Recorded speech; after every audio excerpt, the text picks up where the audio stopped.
bum bum ba, bum bum ba, bum bum ba, bum bum ba, la la la.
I have to tell you, you know what, I wanted to do a little bit, because this Shabbos is Parashat Chukat, and I don't think you can really understand Chukat unless you understand a little bit what was happening before.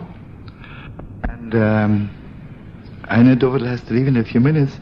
I want to share with David, since David is one of the few people who knows me for so many years, I want to share with you a story about my father. I think I told it to me already. It's a story. Because by the last few parshas, a story about tzitzis. Yeah. You know how easy it is. You know, we think always when I have my eyes open, I see everything. Not true. You can have the best glasses. You went to this eye doctor and says, your eyesight is perfect. But Gewalt, you see everything wrong. And there's a Yidel is nearsighted, has no glasses. Gewalt is his eyesight clear, right? You know, the Heilige Alexandra, the last Alexandra, one of the greatest, Gewalt, so holy. When the Germans took over, one way or the other he had a chance, he got an English passport, and he was able to leave. He didn't leave. So people say, why don't you leave? He says, my whole life I'm praying I should always be one with my brothers and sisters. It's now that they're preparing for the highest thing, and I shouldn't be with them. Anyway, when he became a Rebbe, he says, I cannot become a Rebbe because people give me those little notes, kvitlach, right, with their names, their mother names, and all their what they need. And he says, I'm nearsighted, it's hard for me to read it. Okay, anybody with the right mind understands, who cares, right? As a Rabbi, he sees from one corner of the world to the other, but they argued. So finally he became a Rabbi. So after a few days, his son asked him, he really was nearsighted, it's fact of life, he was nearsighted, it was gefährlich nearsighted, physically. So his son asked him, Tate, are you really nearsighted? No? He says, you promise not to tell.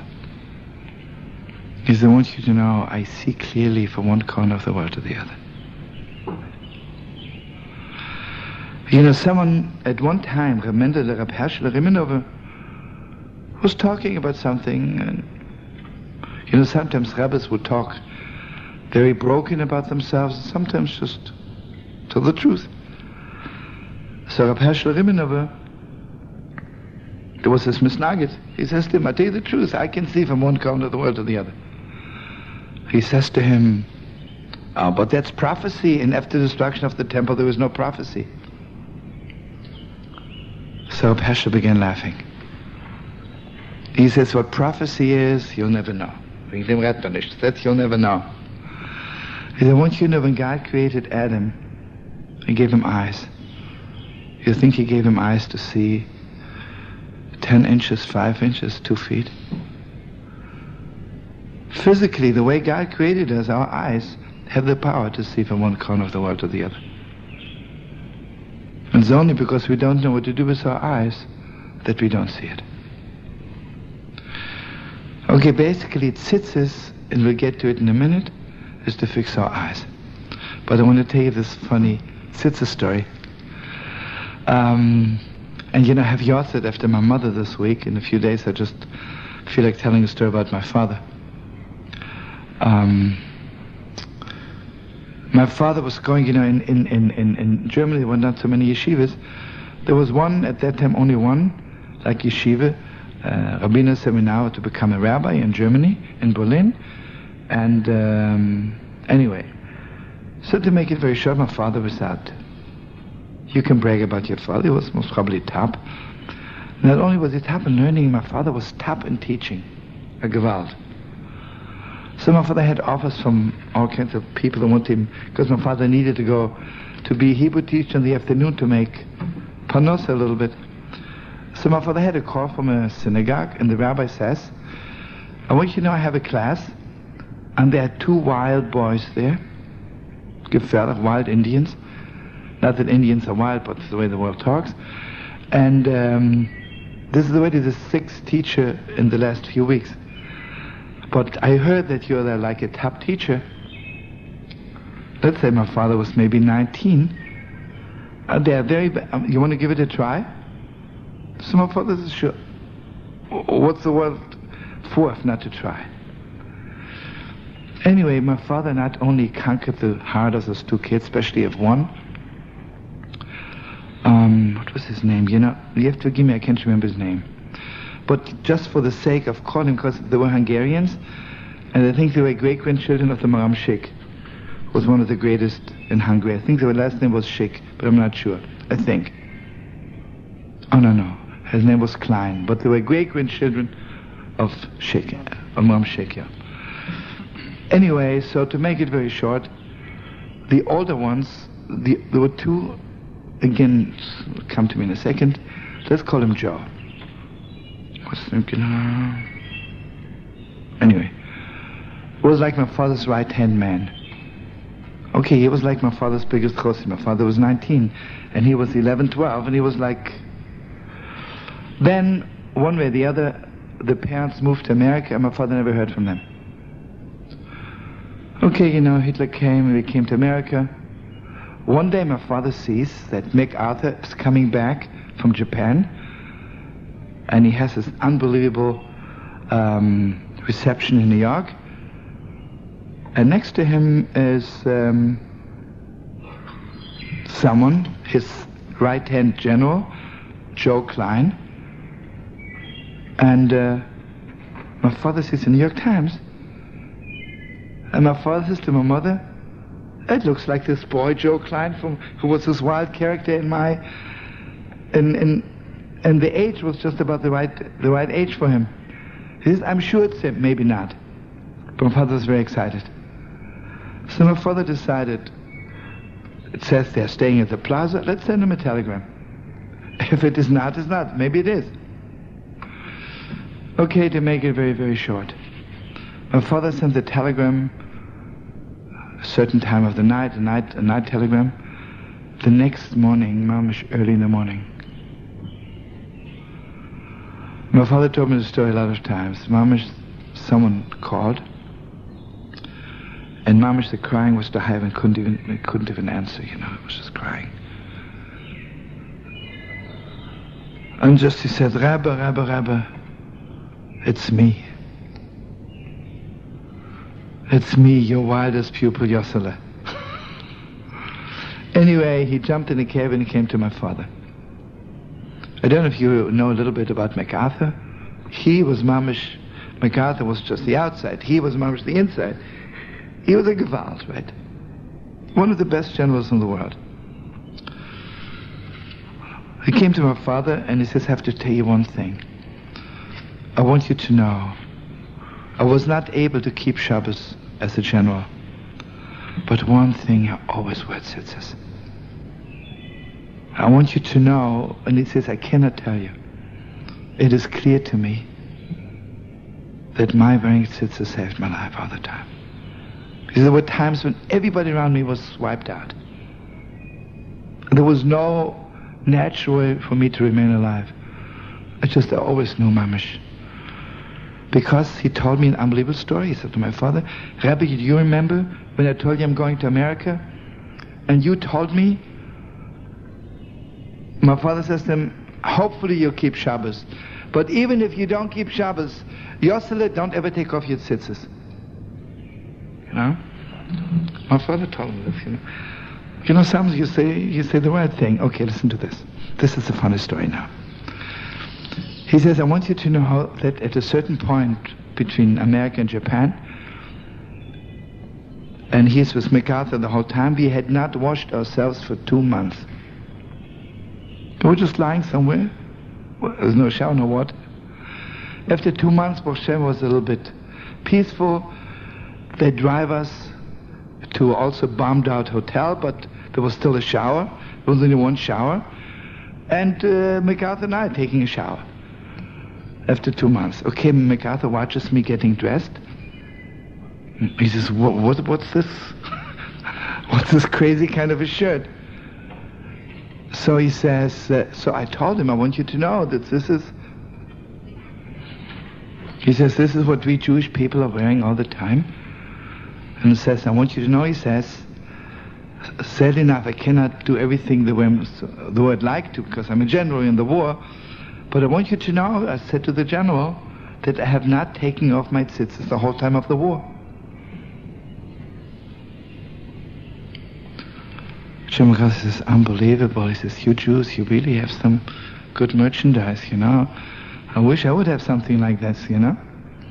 He says, but you know something, the chaplain of that wisdom was a Reform rabbi.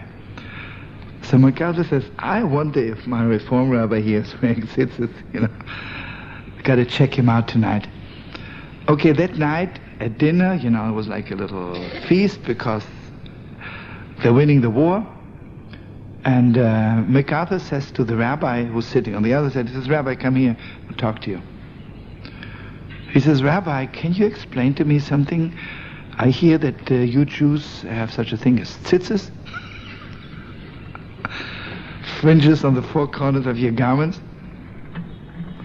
And the general says, the rabbi says, General, I hate to admit it, but many thousands of years ago, some of us Jews were superstitious.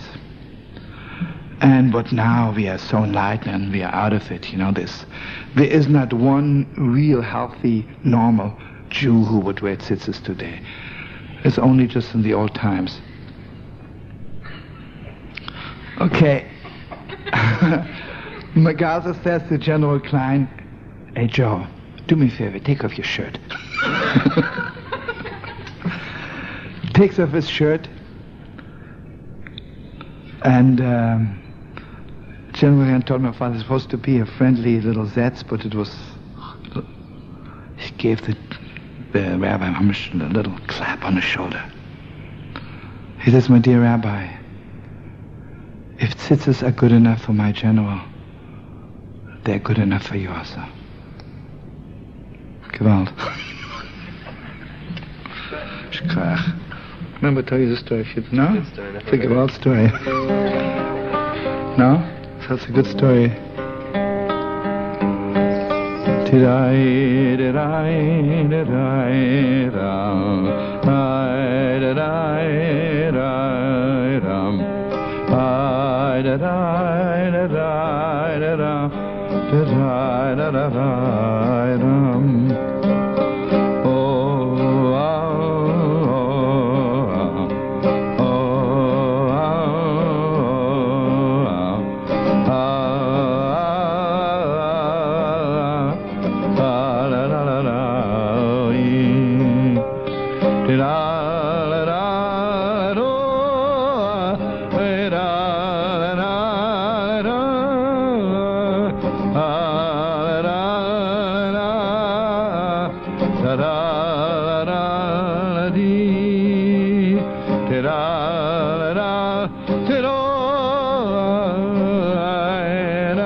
You know, friends, I'll make it very, very fast because I don't. Yeah, no, we do have time a little bit. And again, I have nothing new to tell you, just to give each other little spins.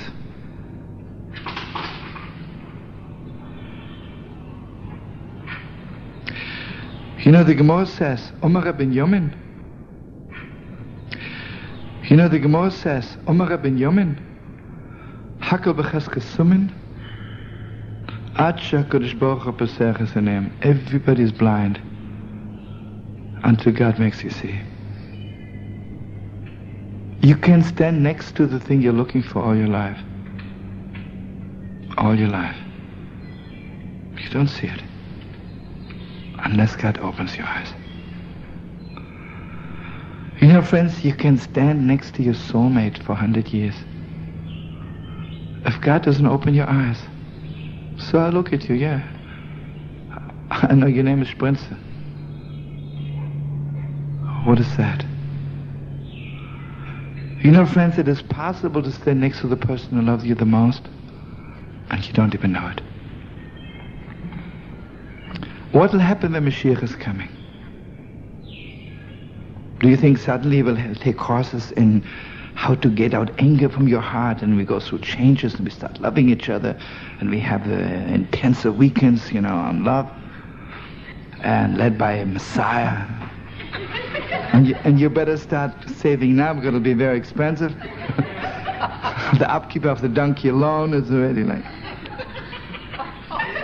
Anyway, we call the Donkey Inn the new hotel for the donkey. Anyway, I want you to, you know what will happen when Mashiach is coming? You know what will happen? God will open our eyes. God will open our eyes. God will open the eyes of nations. And how to get out anger from your heart, and we go through changes and we start loving each other, and we have intenser weekends, you know, on love, and led by a Messiah. And you better start saving now because it'll be very expensive. The upkeep of the donkey alone is already like... Anyway, we call the Donkey Inn the new hotel for the donkey. Anyway, I want you to, you know what will happen when Mashiach is coming? You know what will happen? God will open our eyes. God will open our eyes. God will open the eyes of nations. And they look at each other. It's crazy. You're my best friend. You're my best friend. You're my best friend.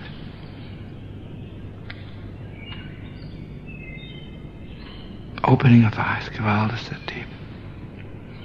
Gewalt is that deep. You know, friends, it is possible to stand next to the most beautiful woman in the world, and you say, oh, you know, her nails are dirty, I don't like her hairdo. That's all you see. That's what you see. Gewalt. You know, I can go to Yerushalayim.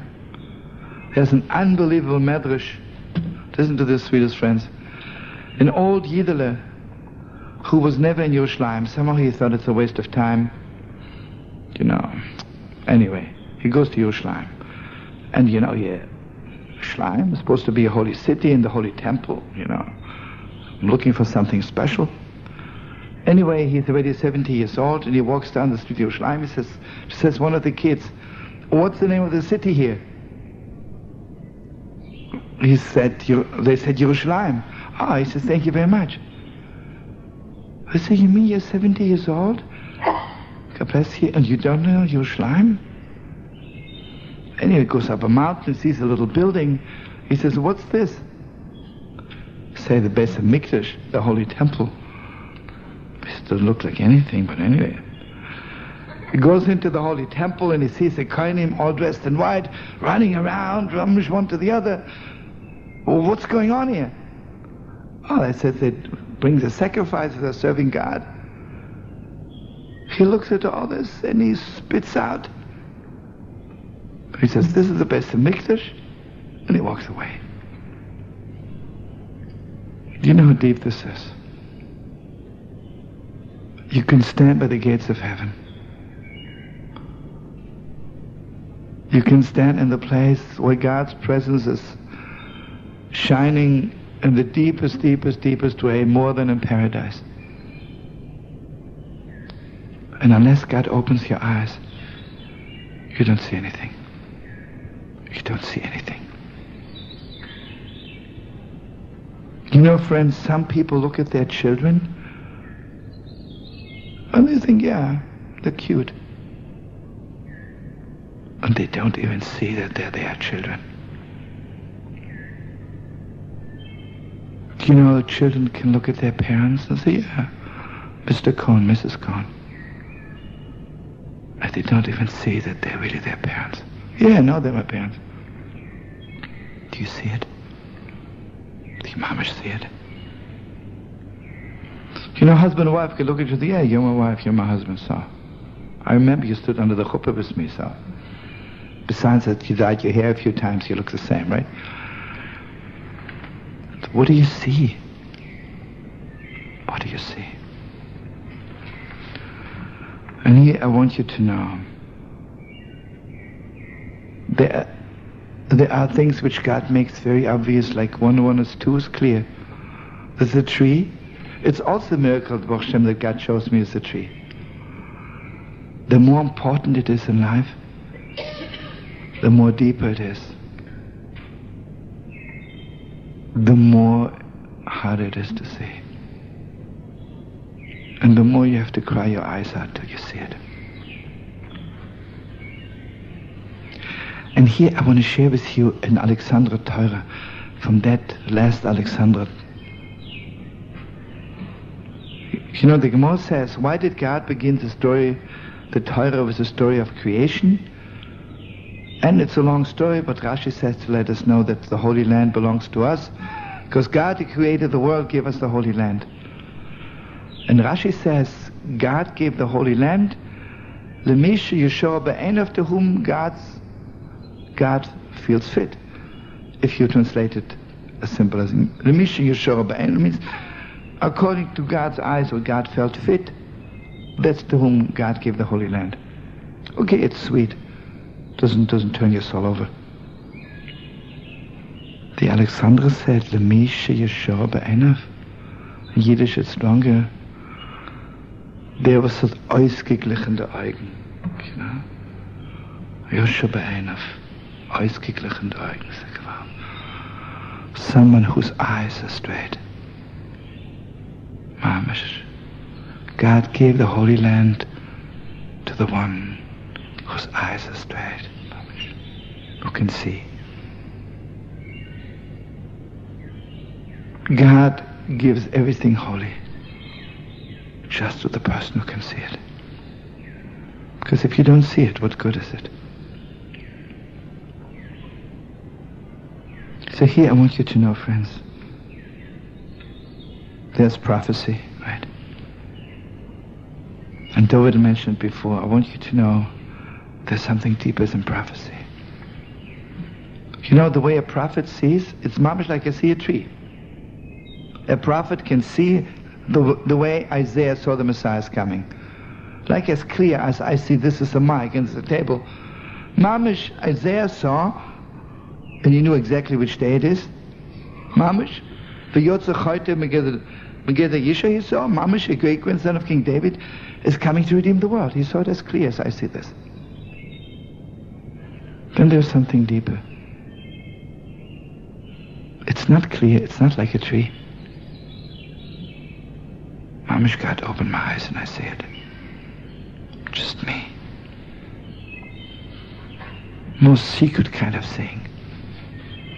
You know, like the Alexander says, I'm still nearsighted. But yet I see from one corner of the world to the other. And I want you to know, my most beautiful friends,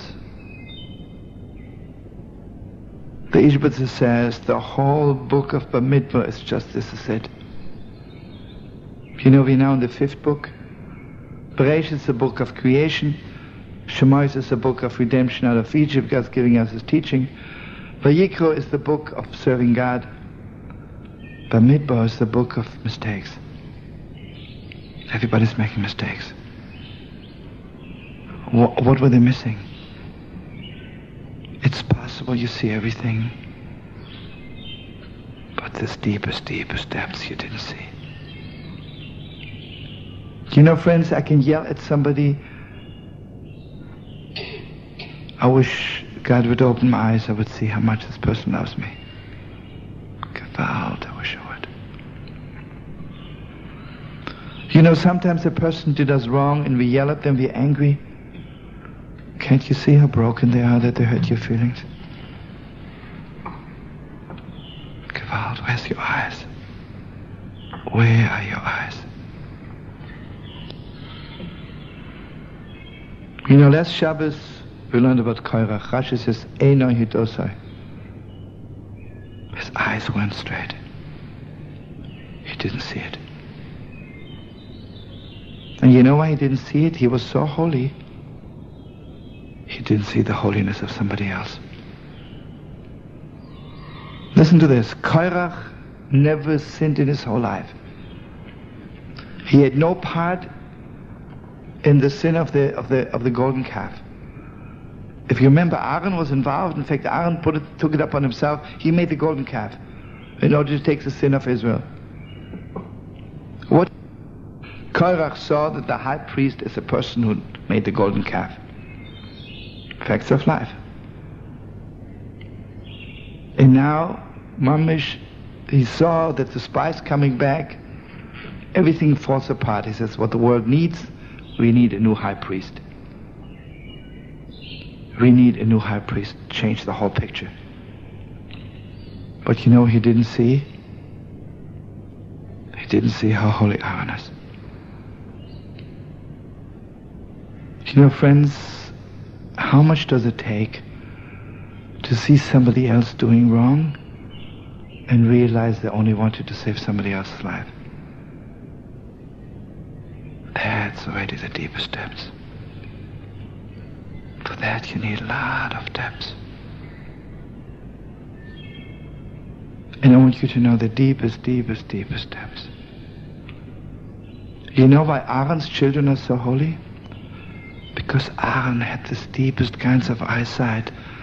And you know, in Kabbalistic terms, Aaron is the same letters like Niro, Mamish, Niro Lech Hashem, Aaron's eyes. You know, when a person, the biggest sinner, came to the Beis HaMikdash, and Aaron HaKohen looked at him, you think he saw a sinner? He saw a Yidel is so broken that he didn't serve God so far. Aaron HaKohen saw Gewalt, this Yidel, if I only fix him up a little bit, shining from one corner of the world to the other.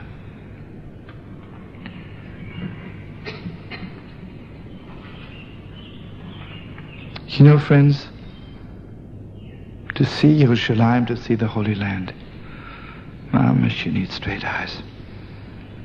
Gewalt, we need straight eyes.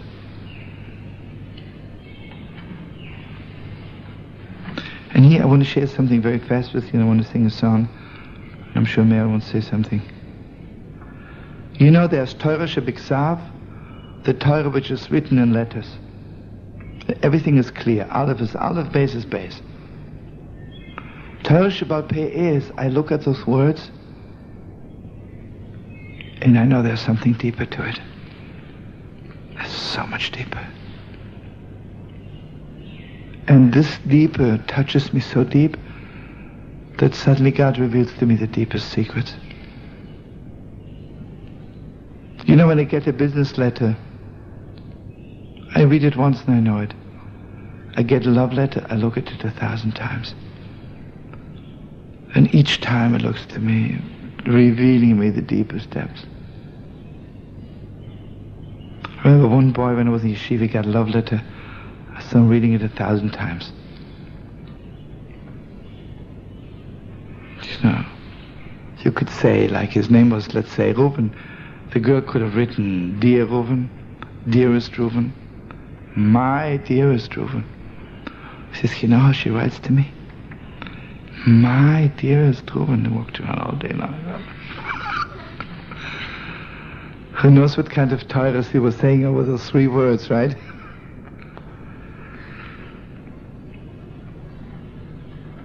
I want you to know, my most beautiful friends, it's possible to look at Shabbos and not see the holiness of Shabbos. You know, our sisters have the great privilege kindling lights on Shabbos. Isn't that crazy? Shabbos is the greatest light in the world. And you need 2 candles. You know what it is? It's possible to see Shabbos and not to see it at all. And it's a Shabbos, the most boring day of the week, you know, crazy. What do? Pray a little bit, eat chont, eat lakshan soup, then you go home, sleep a little. It's disgusting. And it really is, if this is what you see. So you know what our mothers do for us, our sisters? They kindle little lights. But those little lights, mamash, open our eyes. Mamash see. Mamash see. Really, really, really, really, really see. Now you want to say something right now? Not yet. Don't we want to say some holy words?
I just want to share one more very, very important thing with you. This is an Ishbitz Torah. You know, a circle needs a center. You cannot have a circle without a center.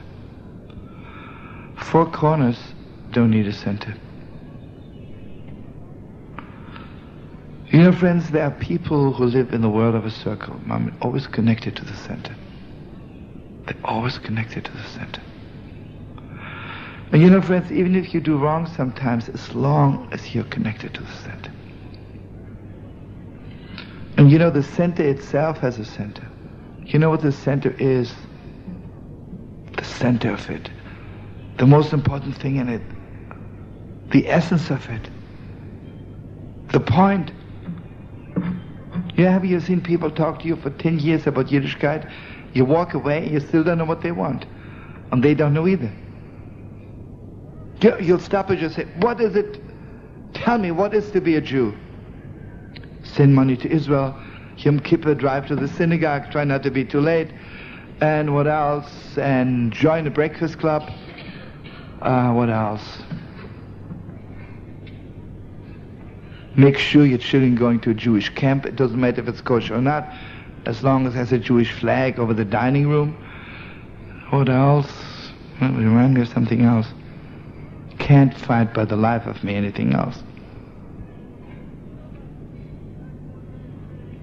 I will ask you, what's the center of Shabbos? You shouldn't work and you should enjoy yourself. And have fun. Beautiful, right?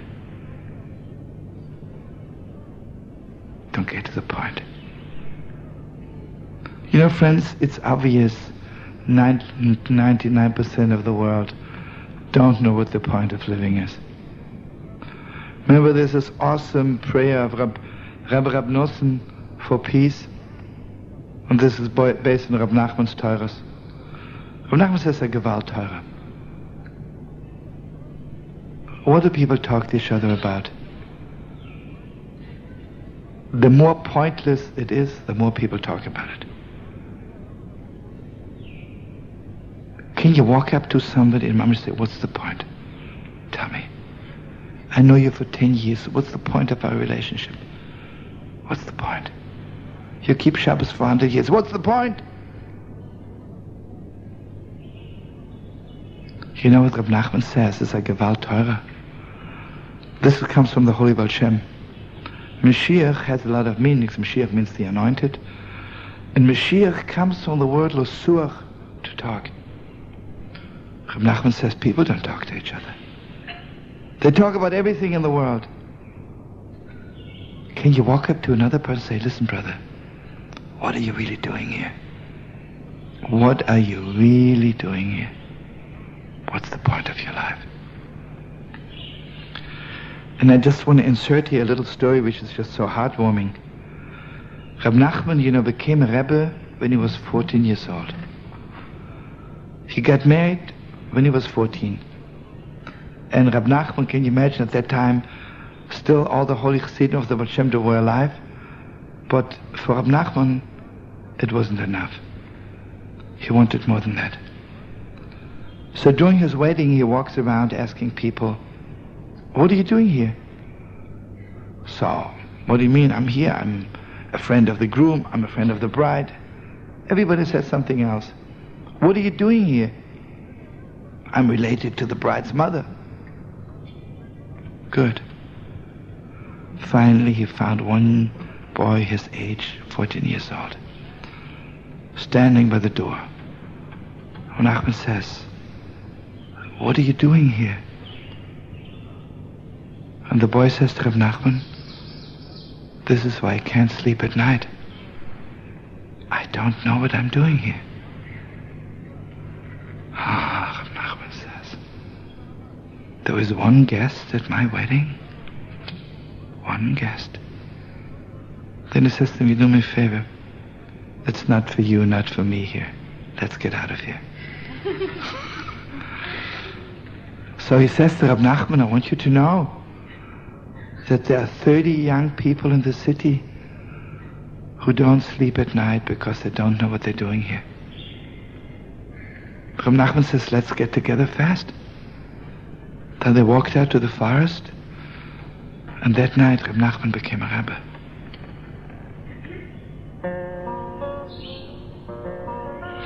So the Ishbitzer says like this. You know when you need tzitzis? When you are in the world of four corners. Four corners, no more point. No more point. You know when the spies came back and they told us Israel is no good, and also Moshe is no good, God is no good, the whole thing is bad. You know what they did to us?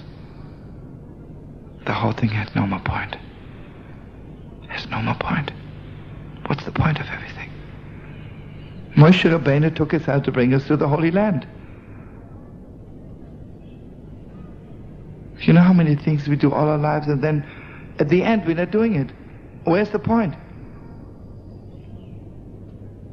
So God in His utmost mercy give us tzitzis. And you know what the thing of tzitzis says?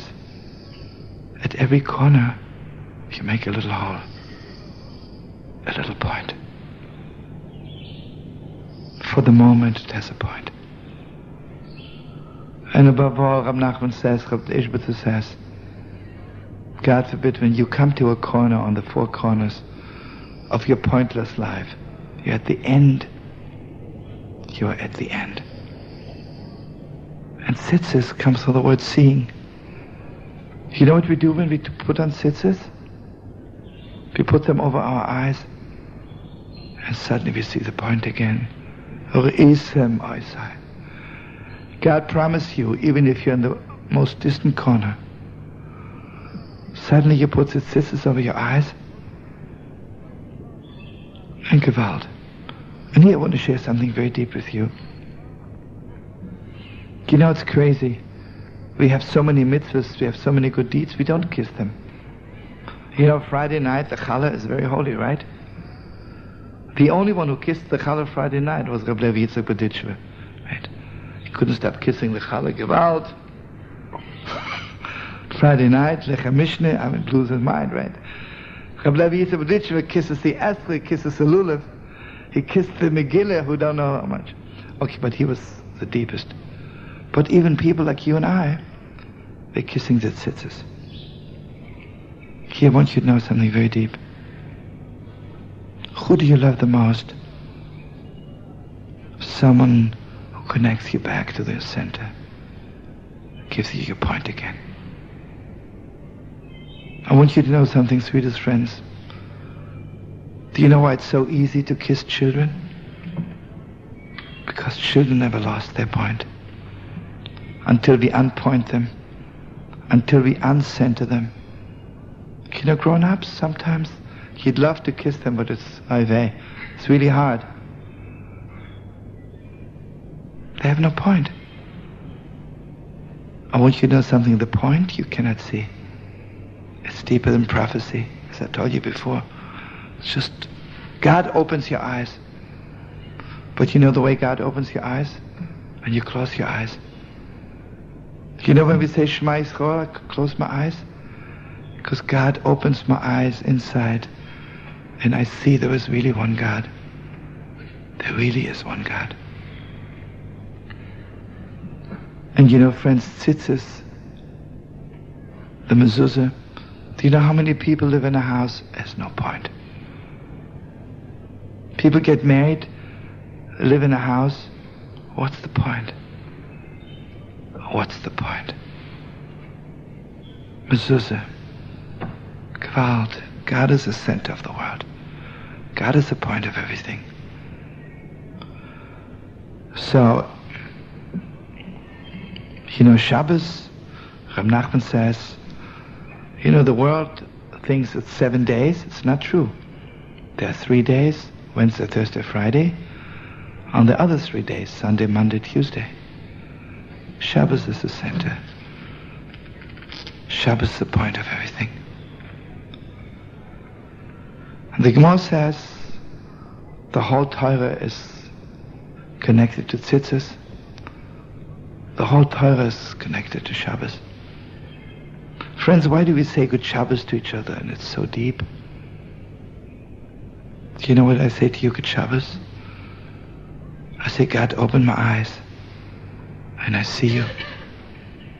You know, there's a Wednesday, Thursday kind of seeing. Your name is Max, you work for UJA, you came to collect some money, I see you. Does you know what I mean? Shabbosdik is seeing. Connected to the point seeing. You know, beautiful people say good Shabbos to each other. Blessing each other, you should be connected to the point. God should open your eyes. You know, friends, until God opens your eyes, you can have pictures of the whole world. You've never seen anybody. And here I want you to know something so deep. The Gemara says, when you run, it's bad for your eyes. When you make Kiddush, fixes your eyes. Kiddush is fixing our eyes. You know what the whole world is doing with wine? They get drunk and they really lose their vision, right? What's a drunk? It is off-center, can't talk straight. You know what Friday night wine does to us? Right back to the center. Opens our eyes in the deepest way. Want to say something? Not yet.